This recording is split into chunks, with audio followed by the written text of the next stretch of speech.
The story begins in the kingdom of Herzeth, a nation where most people are healers. In this country, healers are categorized into 3 ranks. A healer is third-rate if they can only heal minor injuries, second-rate if they can fully heal the affected, and first-rate if they have enough power to make the world a better place. Healers are so crucial to this country's economy that the major academy's only job is to teach students sophisticated healing magic and help them earn their licenses so they can begin their journey as official healers. However, in the corners of this kingdom, there are villages and slums where such formal education has not been introduced yet, meaning people there do not have a license to practice healing. In one of these villages lives our protagonist Zenos and his elf girl sister Lily, both of whom struggle to survive in their unkind life while living in a shabby house. Zenos is also a healer himself, and although he doesn't have a license to practice healing, that doesn't stop him from helping the people in his town who can't afford to see official healers.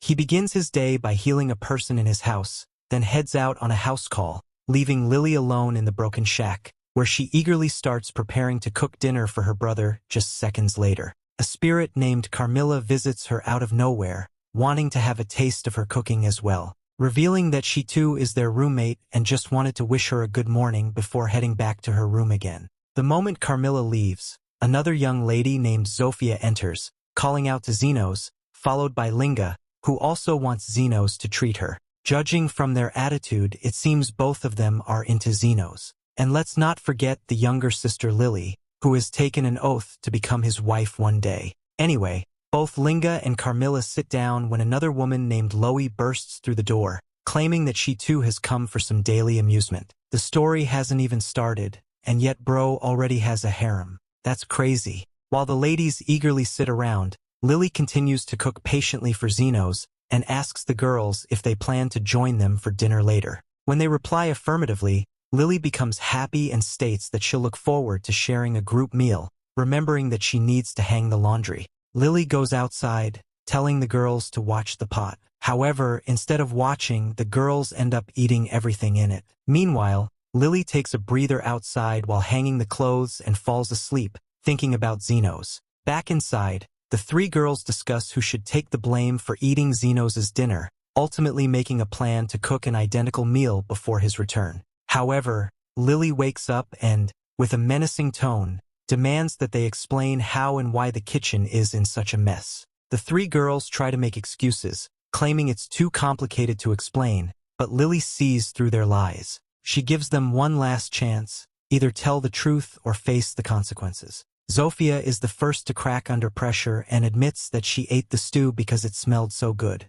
Lynga claims that her hands and mouth moved on their own, while Loewe, more straightforward, offers no excuse and simply compliments Lily's cooking. While Lily fumes in silent rage, the 3 girls begin to wonder how they can get out of this situation. They start blaming each other again, but their conversation shifts to Zenos, and they begin fantasizing about what they'll get him to do when he comes back. Lynga mentions that the fur on her tail is feeling rough and that she wants Zenos to rub it, claiming he frequently does so. Loewe, however, doesn't believe her, arguing that Zenos would never please anyone except for a six-packed Abed mama like her. As the two argue over who Zenos likes more, Zophia, the only rational and slightly crazy beast girl, tells them to quiet down, which Lily agrees with, thinking Zenos will be upset if he sees them fighting. Lily expresses her hope that they'll all get along, as she truly wanted to have dinner together. Understanding Lily's feelings, the 3 beast girls apologize to her and promise to help make dinner.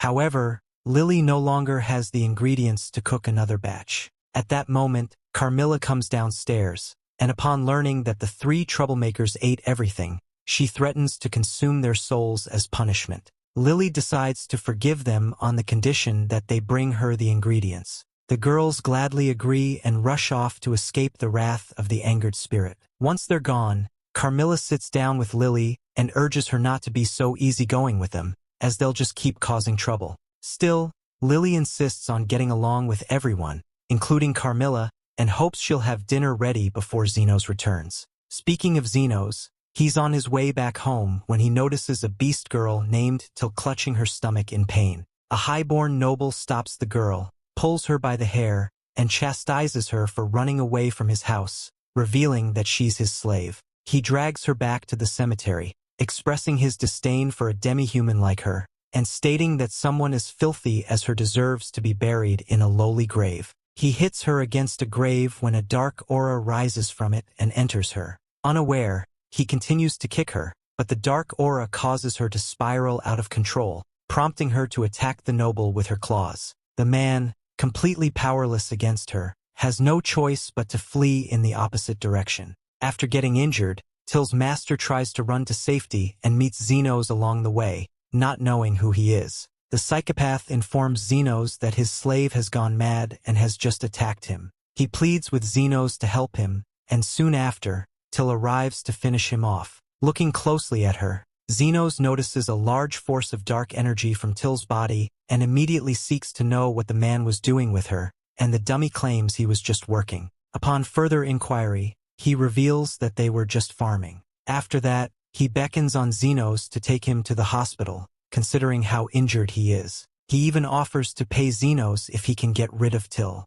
At the moment he says this, Till is about to strike him, but Zenos pulls him out of the way. He should have let the girl cut that cute hair of his. Just then, she throws some rocks at him and he dodges them swiftly. After that, Till's master orders Zenos to isekai her, but he doesn't wish to do that. This angers the blondie who believes that his inaction could lead to an aristocrat's death. He pays no regard to Till's life, stating that she is just a slave he can replace at any time. Hearing this, he assures the pathetic coward that he values each life equally. This response angers the master who wishes to know who the hell Zenos is. In response, Zenos confidently reveals that he is a healer just before almost getting slammed by Till. Hastily, he amplifies his hand and punches the large rock to bits. This shocks Till's master to his bones. Can you see how wide his eyes are open? However, he continues to witness how fast Till tries to attack Zenos, but he figures out her every movement and smacks her to the wall without touching her.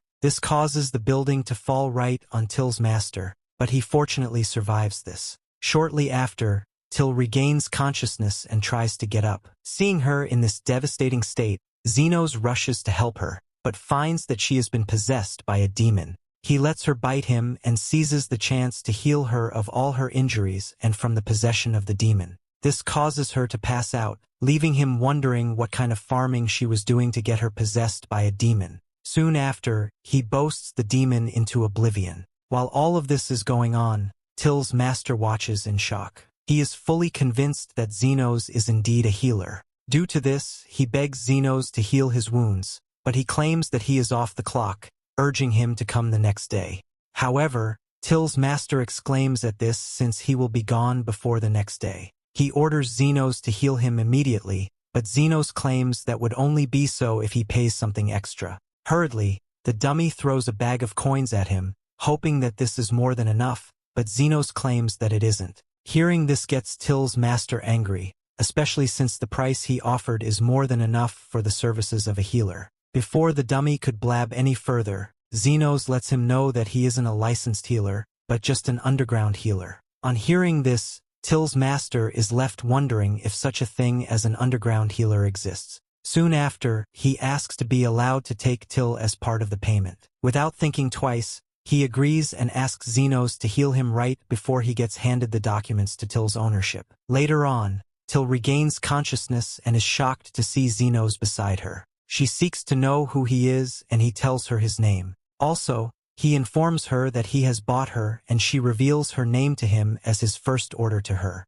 As her new master, he orders her to wear her birth clothes, and she finds this extremely surprising. I think I like where this is going. Since she cannot oppose her master, he is forced to go ahead with it and does as he says. After she does this, he scans her body and finds she has an issue with a gallstone in her body. Just then, he heals her and smashes the stone to dust. The mode in which he does this fascinates her, especially since he just performed magic without any incantation or complicated methods. Even though she continues to blab about this, Zenos wonders why she is so thrilled at something so normal, although she thanks him for curing her and wishes to know what she can do to pay him back. Without wasting time, he states that he has something for her to do. At first she imagines that he would like to develop some plot with her, but he only shows her the page of a book and asks that she help him find what is in it. Bro just fumbled the bag. After a short while, She finds some leaves and hands them to him. When he sees it, he is very pleased. He thanks her for it and offers her her freedom in return.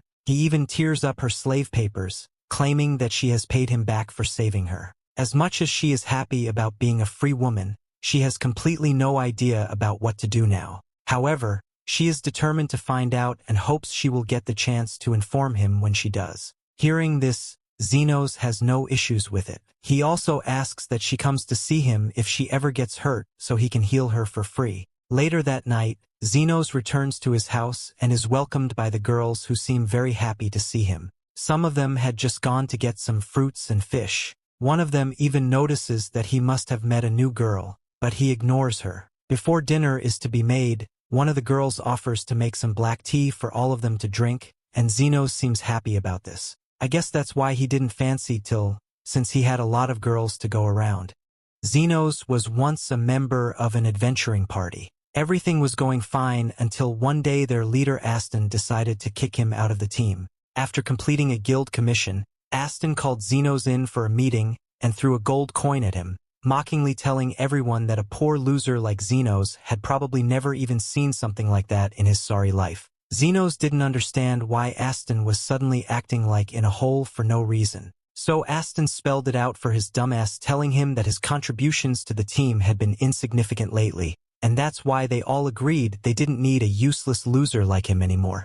Zenos disagreed, saying he'd been doing his best and even reminded Aston of the time he recruited him from the slums when he was just a kid. Back then, Aston only wanted to be his friend, so why now after using him all these years? Was he throwing him away? Did that mean Aston no longer saw him as a friend? Aston couldn't believe how gullible Zenos still was. He made it crystal clear they didn't need some slum-born bum tagging along anymore. Their party was now one of the top ranked in the country, and having someone like Zenos with them would only ruin their image. Still, Zenos tried to fight for his place, saying they only made it this far because he'd always been there, their trusty healer. But Aston didn't give him any credit, claiming that Zenos only used some shady, self-taught healing magic. If a slum rat like him showed up in front of nobility or royalty, their reputation would be wrecked. At that point, Zenos didn't have anything left to say, so Aston wrapped it up, telling him to consider that gold coin his severance fee, and laughed hysterically as Zenos walked away in silence.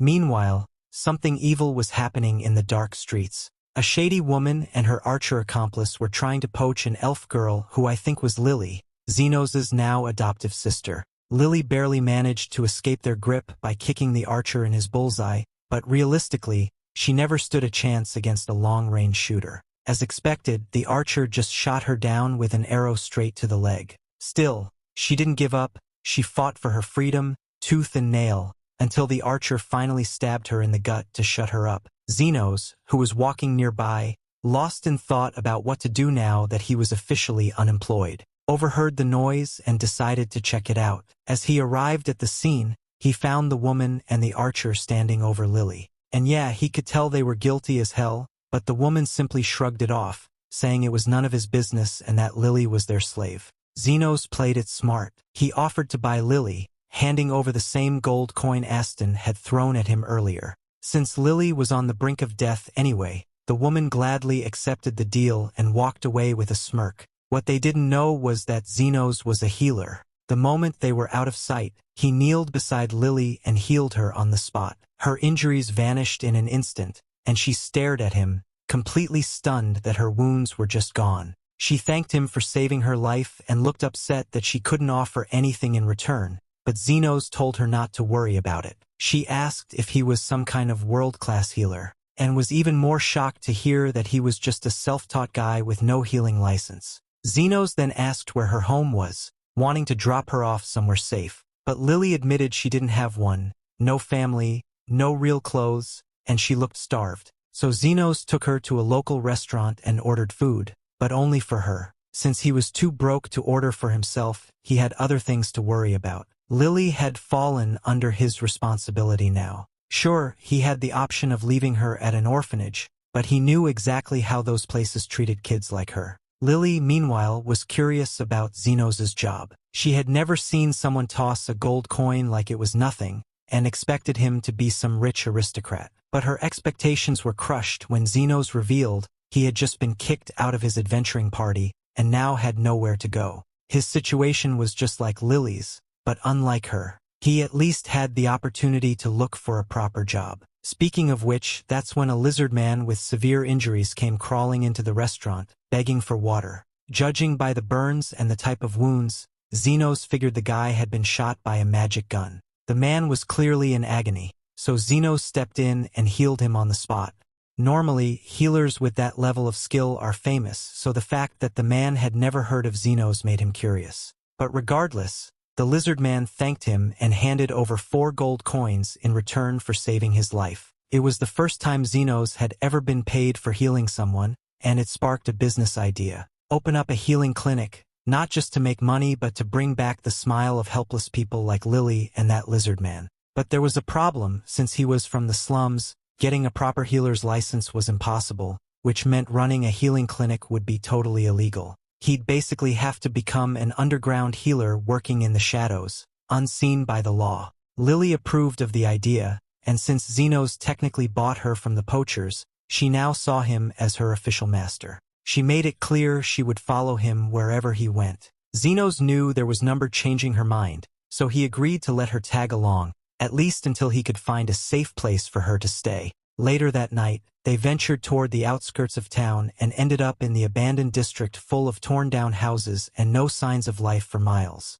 Zenos picked one of the ruined buildings as the perfect place to start his underground clinic. The place looked haunted. Lily, being kinda superstitious, warned him that creepy undead monsters were often born in places like this, but Zenos didn't care. He stepped into the mansion anyway. It was pitch black inside, cold and silent, so Lily cast an illumination spell, revealing that she did in fact know basic magic. After thoroughly checking the place, Zenos decided it would do the biggest upside. This place had a roof, something he'd never really had before because his former teammates used to make him sleep outside like a stray animal. Anyway, the supporting beings were solid too, but just as he was about to confirm his new residency, a shadowy figure appeared. That figure was Carmilla, their soon-to-be roommate. When Carmilla came closer to them, Lily recognized her as the Wraith Spirit, the strongest undead monster that could turn someone into a ghost just by looking at them. Lily became increasingly scared, but Zenos, on the other hand, kept a straight face. He was rather surprised that they had now run into a wraith at a time when he thought they had gotten the best property. Seeing him this way, Lily wondered why this big head was so calm. Just then, Carmilla charged at them, but Zenos immediately shielded them from her attack using a healing spell. Only after experiencing her power did he truly realize what wraiths were. He had apparently encountered them previously when a friend of his would send him into an underground labyrinth to amuse himself. He had run into hundreds of them there, and this had caused him to realize that wraiths were weak to healing magic. Not wanting to drag things out of proportion, Zenos asked the wraith politely if they could move in. He promised that they would stay out of her way, but she found this insulting. Instead, she asked that they surrender and tried to attack them again. However, just as before, her attempts were futile. The dummy even apologized for whooping her behind, and she was so enraged upon the realization that she had now found her match.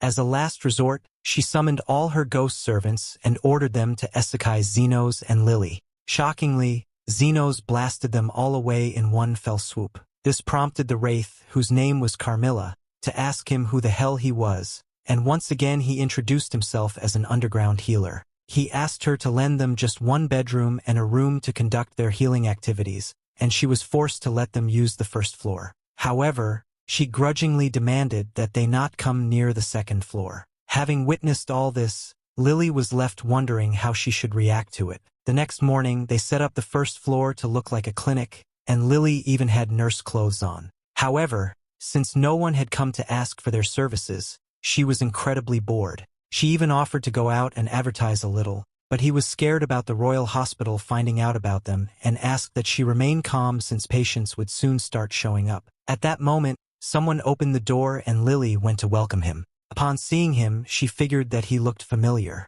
Also, Zenos seemed to have been expecting him. This was clearly because he had a magic gunshot burn, which would make it impossible for him to visit an actual hospital. However, the guy claimed he didn't come for himself, but for his sister, whose arm had been shot. Upon close observation, Zenos realized that she had been shot with a magically poisoned bullet. Also, since the bullet was still in her hand, it was beginning to decay. Hearing him say all this, the lady was surprised. She wished to know if he could heal her, and he assured her that he could, although he would have to cut the hand off before the poison spread. Hearing this, she accepted her fate and asked him how much it would take to heal her. In response, he demanded 1,000,001, which the two siblings found to be an outrageous price, especially since she would also be losing an arm in the process. To get him to change his mind, the lady introduced herself as Zophia the Tornado. She happened to be one of the 3 slum bosses and the leader of the lizardmen, one who would steal from greedy merchants and return portions of her loot to the poor. Meanwhile, Zophia sought to know who he was, demanding 1,000,001 for his services, and he reassured her that he would also regenerate a new hand for her. This left her shocked to her bones. The thought of a healer who could grow an arm back was something she had never had before. Upon hearing this, Zenos wondered how a healer would not know something as simple as regeneration. He clearly had no knowledge of the standards of the healers in this world, since he never got to study there. After greeting Zophia, they got right to the surgery. Before starting, Zenos magically made a blade from mana to serve as a scalpel, which he used to cut off her hand. While doing so, he cast a spell on the area of the cut to heal it over time in order to prevent her from feeling too much pain. After that, he began the regeneration process by generating her bones, then her nerves, blood vessels, muscles, and finally covered them up with skin. Doing all this left him exhausted. On the other hand, Zophia was so impressed by his skill. She acknowledged that she had never seen a healer like him. While she admired him, her dumb-headed brother called her attention to the wraith. Carmilla blurted out her anger that he didn't mess up the procedure before heading back to the 2nd floor. In the meantime, Zophia was very excited about how skillful Zenos was. She promised to send her people to his clinic if they needed any healing services. Later that night, Lily made tea for Zenos and Carmilla, who grudgingly joined them. She soon was forced to retreat to her floor after burning her lips with the hot tea. While Zenos and Lily continued drinking their tea, she asked him why the lizardmen were always injured, and he informed her about the growing war in the slum involving the lizardmen, orcs, and an unknown species. While trying to figure out what this third group was, they got an unwanted visit from them. They happened to be werewolves led by their leader, Lynga. She was angry that Zenos had been healing the lizardmen, who her kind had fought so hard to injure. Due to that, she had come to take him out. Unfortunately, all her attempts to do that were futile, as she couldn't hurt him no matter how she tried. As a last resort, she ordered her werewolves to destroy the clinic. Unaware that the building belonged to a wraith, Zenos tried to warn them, but they wouldn't listen. Just then, Carmilla revealed herself and was about to angrily destroy them when Zenos pleaded with her to remain calm. Watching him communicate with the wraith that easily, Lynga saw him as a demigod and ordered her men to join her in bowing to him. The next morning, an orc came to the clinic to inform Zenos that the head of the orcs, Lady Loewe, wished to see him. Zenos had already figured that his popularity would increase after dealing with the lizardmen and the werewolves, so he wasn't surprised to see the orcs coming for treatment next. The leaders of these 3 beastmen races were a big deal, and they had all made a fortune from an excavation of magic stones. A month had already passed since Zenos had opened the clinic, and he predicted that he'd eventually have to deal with the leaders of the factions. So he asked the orc if his boss, Loewe, was smart enough to listen to him during the treatment. When the orc confirmed that Loewe was quite wise, he agreed to treat her. The leader of the lizardmen faction, Zophia, had been giving him gifts, and the leader of the werewolves faction, Lynga, had been building a massive mansion next door to make up for the mess she made last time. So even if the orcs' leader, Loewe, caused him trouble, he wasn't worried, assuming she was similar to Lynga and Zophia in character and integrity. In any case, he asked the orc why Loewe didn't come to see him in person. The orc explained that he hadn't brought Loewe here because the place was crawling with people from enemy territory. That was understandable, so Zenos then asked the orc how bad of a state Loewe was in. Upon learning that she couldn't walk, he immediately got up to treat her at her place personally. The orc brought Zenos in front of a cave, which was the lair of the orc faction, and walked him through the path leading to the throne room, where Loewe and her underlings were waiting for Zenos to arrive. The orc introduced Loewe to Zenos as the emerging underground healer, and Loewe didn't miss the chance to tell Zenos how much of a celebrity he had become for treating people from the slums en masse. She asked Zenos if he could really provide any kind of healing. As long as the price paid was reasonable, Zenos answered in the affirmative, saying he had grown tired of working restlessly for free. Anyway, Loewe asked Zenos if he knew why she wasn't able to move from the throne. Zenos, taking that as a challenge, used his ability called Scan on her to see her condition, since from the outside she didn't appear to have suffered from any external injuries. After a proper inspection, he deduced that Loewe had a lump in her abdomen that was oozing magical energy, making him realize that it was perhaps a magic stone and not a tumor. Loewe confirmed his suspicion, telling him that the magic stone inside her had a high tendency to explode, meaning there was a high chance of her dying instantly if she tried to move. Zenos asked Loewe if someone had slipped the magic stone bomb into her food or something, but Loewe told him that it was nothing like that. In fact, she had mistaken the magic stone for a rice ball and ate it like a total goofball. Zenos initially thought that she was in danger, but seeing her joking around, he assumed she was wasting both of their time and refused to help her, telling her to help herself. Loewe became serious, requesting Zenos to reconsider, saying she had partially chewed the magic stone while eating it, and believed there wasn't much time left before its detonation. The biggest problem was that her underlings wouldn't leave her side no matter what, as they were happy to die with her, and since so many lives were at stake, Loewe gave Zenos the key to all of her treasures in exchange for saving her and her loyal followers. Zenos finally agreed to help and summoned a scalpel to begin the operation. In the blink of an eye, he extracted the magic stone from her stomach and sealed it shut using his healing magic. Loewe was completely amazed, but she didn't have time to celebrate as the magic stone could still explode,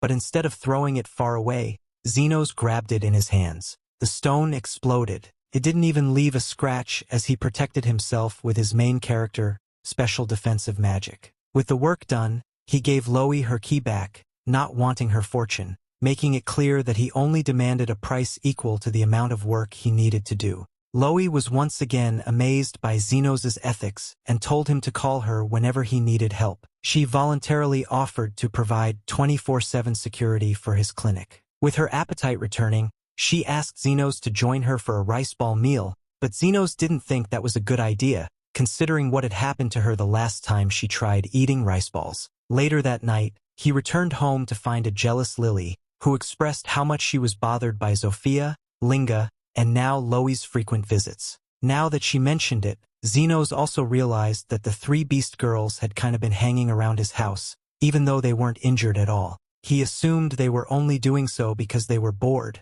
but Carmilla believed they were in love with him. Zenos thought that was absolutely ridiculous and stupid to like a guy who didn't even have a healing license. But Carmilla was certain, speaking from her experience of living for 300 years. On the other hand, Lily was worried that the three beast girls would steal her guy, even though he had never been hers to begin with. Carmilla laughed and predicted that the three factions would wage war soon over Zenos, and Zenos once again thought that was absolutely ridiculous. Soon after, Zophia visited Zenos, telling him that she'd been thinking of declaring war on the other two factions and asked him to side with the lizardmen. Meanwhile, Carmilla was in the background, giving off the classic "I told you so" expression. Shortly after, Lynga and Loewe also came to him with the same proposition, all three of them handing him gifts to win him over. Zenos didn't know what to do anymore. He wasn't trying to be a womanizer to begin with, but still, innocent lives were about to be lost simply because of his mere existence. The next morning,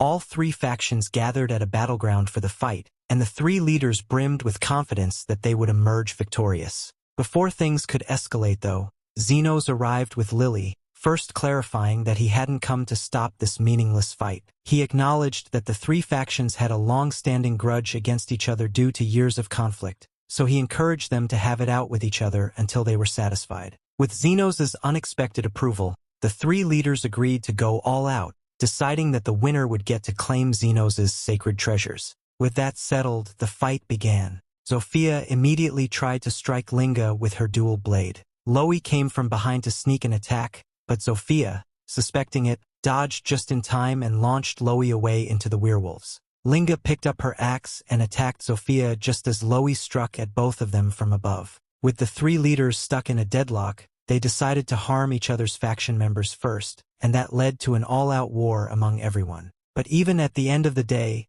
no one wanted to stay down, and all that was happening was that they were just losing their members for no reason. This war, which has been going on for years, doesn't seem like it will be ending soon. To be honest, even Zenos sits there watching to see what will happen unknown to them.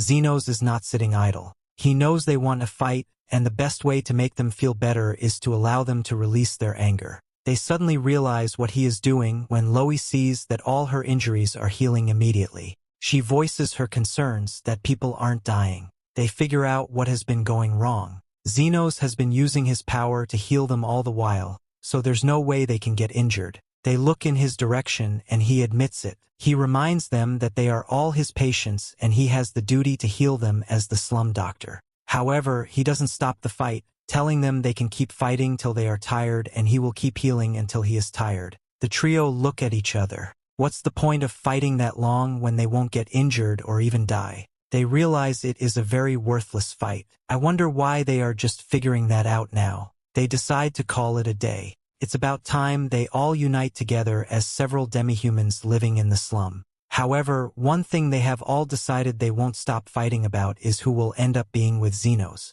For this war, no one is giving up. Lily looks at Zenos as if he lacks understanding. She asks him if he knows what the girls are talking about, and he sincerely doesn't know. She assumes he actually likes the girls, which is the reason he is interested in ensuring they do not die, but that is sincerely not his intention. They are his patients, and as his mentor told him before, there are 3 different classes of healers. The third class who heal just injuries, the second class that heal people, while the first class are healers who try their best to make the world a better place. The dummy believes he is in the third class and all he does is heal injuries, but he also thinks that since he is in the slum, he can make the slum a better place. Lily still doubts that he doesn't like the girls. To be fair, it would be favorable to the clinic if the creatures keep fighting. That way they can keep getting injured and clients will come to their hospital. She immediately decides it's best she confesses her affection to him, so she tells him she likes him, but he feels it's a brother-sister affection,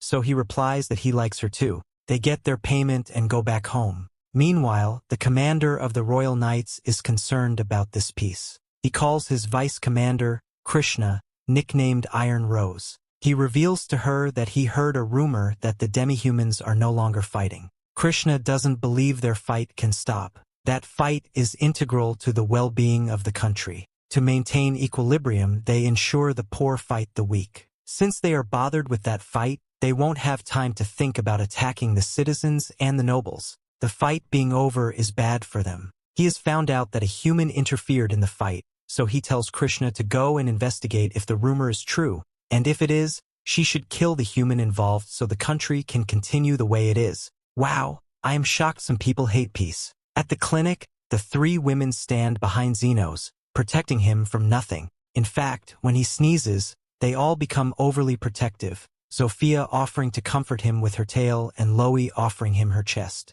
But there is someone with no tail or even a good chest to offer. Lily. She is angry looking at herself. She has nothing to compete with them with, and if there is indeed a competition, it is sure that she is the one who will lose. One thing she can do is cook, so she rushes to get them tea. Upon returning, she witnesses Zenos healing Zophia's wounds. She admits that Zophia hasn't been wounded for quite some time, and now one of her lizards is wounded too. She reveals they were wounded by members of the Royal Knights. They talk about how Iron Rose is strong and for some reason, she has been lurking around them. Leaving that conversation, Zenos asks for dinner and Lily thinks of what to cook, but the women start mentioning the things they want for dinner. This makes him tell them he wasn't asking them, and they look at him shocked. Lily prepares dinner and they all eat. During their meal, Carmilla comments that he is the only one who can bring the 3 heads of the slum together, and he feels suspicious that something bad is about to happen. Carmilla flies to her lodge after dropping another word that makes him feel like he is no longer safe. Suspicions are rarely wrong as the following day Krishna finds her way to the slum. Seeing the joy around, she can't believe it is the same slum she knew before. She finds a lizard on the way and pretends as if she lost her way. She asks if that is indeed the slum and asks why everyone is relating well. The lizard tells her the other creatures aren't bad people and they've realized they can live together. When she tries to press further to know who mediated, he says he doesn't know her and he can't tell her anything. He walks away, but she brings out her gun to attack him. He is courageous. Even if he will lose his life, he will never sell out the man that saved them all. He reveals his loyalty to Zenos, saying she can kill him for all he cares. Zophia walks by with another lizard, and the lizard calls their attention, so Krishna runs away. She recalls she had injured Zophia before, and she can't understand how she is healed instantly.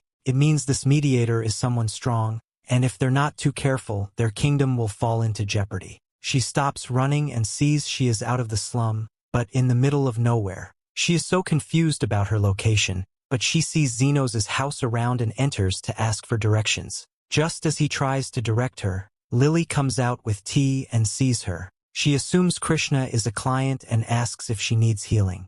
Krishna connects the dots. The man in front of her is the mediator. She brings out her gun and immediately shoots him. A purple cloud covers Zenos as Lily's tray falls. She runs to her brother, begging with all her soul that he isn't dead. Lily steps up to save Zenos, but she too can't enter the poisonous gas. Krishna had actually jumped to conclusion upon seeing Lily, the elf girl with Zenos, assuming he was the same trafficker she had been searching for, responsible for kidnapping children across the kingdom. Lily quickly clears up the misunderstanding, saying that Zenos had actually saved her from the human trafficking gang. Krishna apologizes, blaming her own short temper for firing her gun at Zenos, but assures Lily that he won't be hurt too badly, as the gas isn't lethal. However, when the gas clears, Zenos is revealed to be completely unscathed, leaving Krishna wondering how this guy didn't take any damage at all. Zenos explains that he used defensive magic to protect himself, but Krishna doesn't believe it, since there has never been a case where defensive magic stopped her magic gun's attack. Zenos still claims to have only used basic defensive magic, so Krishna gets closer to him, confirms that he's unharmed, and asks if he's some sort of world-famous sorcerer or something.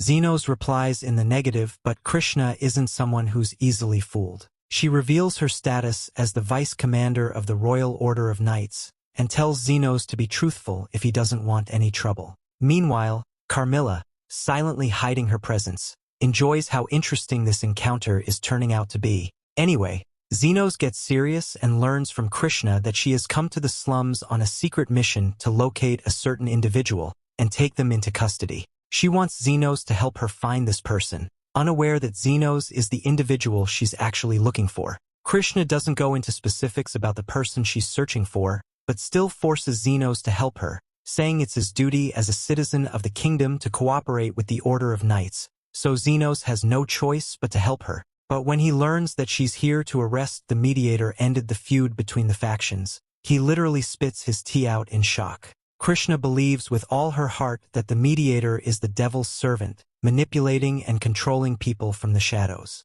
Zenos tells her not to think in such extreme terms and advises her to leave the mediator alone, saying that would be the best course of action for her. Krishna becomes suspicious of Zenos because he speaks as if he knows the mediator, but Zenos quickly makes an excuse, saving himself for now. Anyway, Krishna and her commander strongly believe that the mediator is a national threat, as he has the power to unify rival factions. However, Lily takes a stand for the mediator, telling Krishna that perhaps he only wants to help people out of genuine goodwill. Aside from the part where he charges them money for it, before Krishna can suspect her, Lily quickly clarifies that she doesn't know the mediator either. Regardless, Zenos points out that it's almost midnight and suggests that Krishna should return, offering to show her the way back to town. Krishna asks if he's trying to drive her away, and of course he is, but he explains that he just wants her to focus on her important mission. So Krishna gets on her way, but on the way out she notices a bed downstairs that is clearly used to treat patients.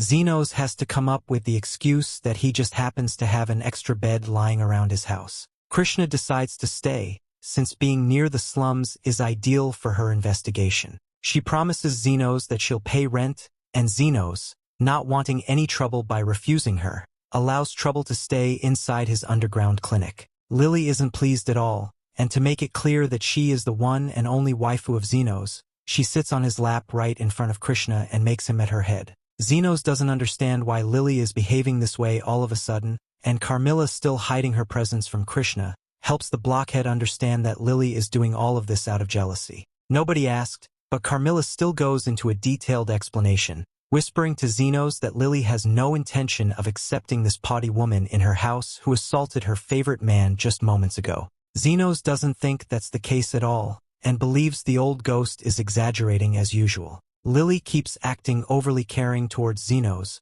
blowing on his tea to warm it, combing his hair and feeding him fruits. But neither Zenos nor Krishna react at all, leaving Lily with no other option but to use the secret weapon Carmilla taught her. She holds Zenos' face and boldly states that she won't let him sleep tonight, but minutes later she ends up falling asleep herself.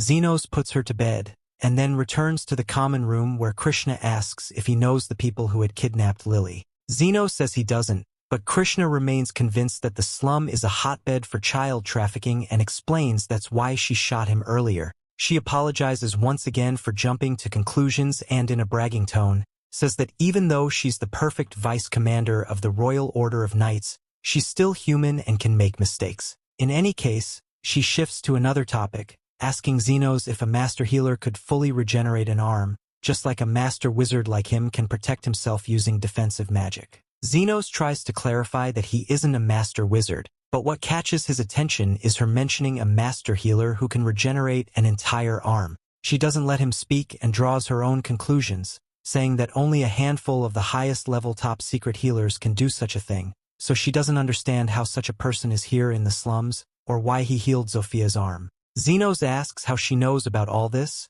and Krishna reveals that she was the one who injured Zophia's arm, which technically makes her Zenos' enemy, since Zophia is his friend. Zenos still doesn't understand why Krishna feels so threatened by the slums, and Krishna reveals that her mother, a profoundly kind woman, used to visit these very slums every day to feed the hungry, until one day she was murdered by someone who lived here. Krishna, who was just a kid back then, learned from the investigation team that her mother had been killed by a group of robbers who wanted to steal her wedding ring. Ever since that day, Krishna decided to become an invincible hero, someone capable of delivering justice for those who suffered unjustly and punishing criminals, especially those from the slums, to ensure that no other child would ever be separated from their mother the way she was. After she finishes her story, it is morning already and she sets out to leave his clinic. As she walks away, Zenos feels so much pity for her. How can a woman who loved people at the slum so much be killed by the same people she loved and protected at the slum?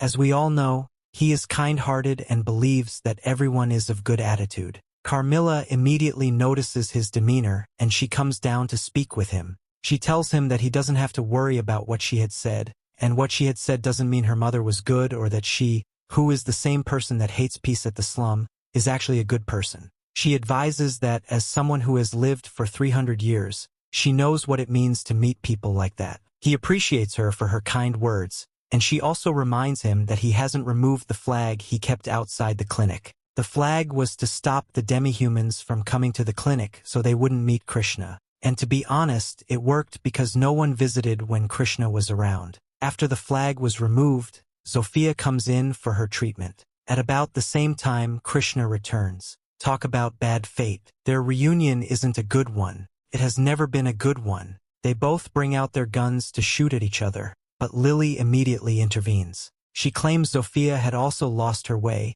and they are trying to describe the way to her. Wait, why do they think she will believe that? As I expect, she doesn't take their words for it. She goes further to ask Zophia how her arm had grown back after she shot her. She insists there is a mediator who has healing magic. Zophia is not interested in the entire conversation. She tells them that she has found her way and would like to leave. Before leaving, she leaves Krishna with some advice, asking her that if she wants to find the person in charge of human trafficking, then she has to look within rather than outwards. She asks to understand Zophia, and Zophia explains that the head of the human trafficking group is actually an aristocrat and not a poor person in the slum. No, Krishna will never believe that. She holds the opinion that the rich are good and the poor are bad. When Zophia informs her who the aristocrat is, the man is a rich noble named Kalendor.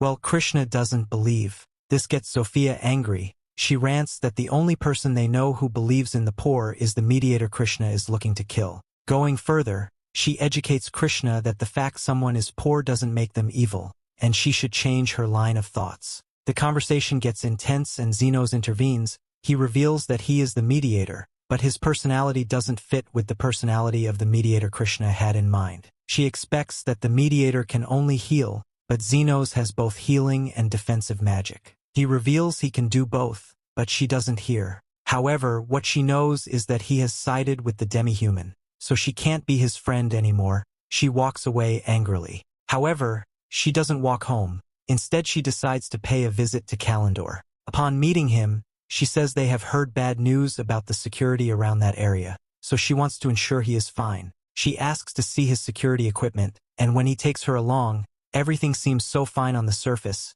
She is about to accept that Zophia is lying. When she suddenly thinks about the distribution of his security, she lies that she wants to use the restroom, so she walks around the house. She finds a well and jumps inside without thinking. When she enters, she sees something that scares her to her core. Several young kids are tied there. Indeed, this man is the human trafficker. The kids' eyes are bound, but they hear her voice and they are reassured, though scared. As she attempts to rescue them, Kalendor comes there and shoots her with his gun. She falls to the ground, looks at the kids and regrets that she can't save them. She feels bad and thinks about her mother saying she can't be a hero. Kalendor comes nearer to her. He asks her why she wasn't minding her business and why she had to pry into his life. He reminds her he is an aristocrat and she has no right to pry as a knight. Krishna is seeing the heavens already. She feels she will die, but her saviors arrive. Zophia reveals herself and Zenos also comes there. Kalendor threatens that he will kill them, and as he shoots Zenos, he comes out without any injury. He walks toward him and Kalendor keeps shooting him. He eventually gets closer to Kalendor and takes the gun from his hand. He attacks Kalendor, who feels he will die immediately. He tells Kalendor that he should apologize, but Kalendor doesn't even know who he owes an apology to. He begs Zenos not to kill him and mindlessly apologizes to Krishna. Angrily, Zenos shoots him but doesn't shoot him to death, feeling as if she will die. Krishna begs Zenos to rescue the kids, but Zenos tells her to do it herself. Zenos heals her and she is shocked as to who he is. She calls him a hero, claiming she can't be a hero, but he shows her the kids and how they see her as a hero. She goes to meet the kids and they are excited. He tells her a hero isn't someone who is perfect, but someone who is ready to rescue others. They leave there with the kids and he tells her she has to pay his bills. She smiles for the first time, and they tease her that her smile seems awkward. And with that, we have come to the end of this part. Stay tuned for next part. Don't forget to subscribe to the channel and activate the notification bell to receive all the latest updates.